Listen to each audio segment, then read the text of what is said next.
this phenomenon where women's symptoms and feelings are being dismissed and minimized is what we, sort of in the menstrual movement, as we call it, that's what we call the trust gap, right? This idea that so often women are going to their doctors talking about their period pain or their hormonal changes, and it's being dismissed as period cramps or just PMS, right? But in the reality, there are so many conditions that are related to periods that cause so much pain or discomfort. One of the most common ones being endometriosis. So endometriosis is a condition that 10% of women, and actually probably more than that, have in the US. But the majority of women who have it don't know that they have it because it's really hard to diagnose. And the symptoms are basically extreme versions of cramps, right? But because of the period stigma, we barely learn to talk about our own periods, right? Let alone like talk to other people about our periods. And for medical professionals, for them, they don't really know how to ask the right questions about periods too.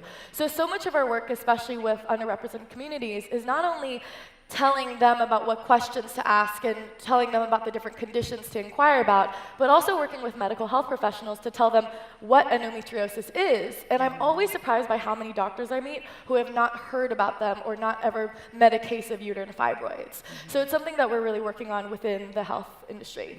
At the same time, I would say education and raising awareness is the link to making systemic change. In complete honesty, I don't think that nonprofits and what I'm doing right now as a nonprofit leader is making long-term change.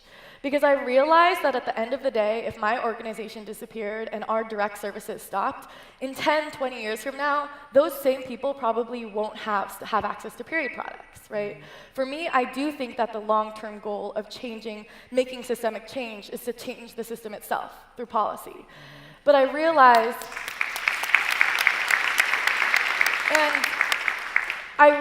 that in order to do that, we have to pass legislation that gets period products in schools, in shelters, in prisons, repeals the tampon tax, gets things like the food stamps to cover period products as necessity, which they currently don't. But I've met so many people who work in policy and legislators, and it becomes apparent to me that we cannot change and pass that policy until we change culture, until we get those legislators even comfortable to say periods or tampons on the House floor, right? Until we can get constituents to know that when they see a tax code about period products, they know what that means, right? So for us, my end goal is not about periods. My end goal is about gender equality, and I just know that we have to address periods to get to gender equality.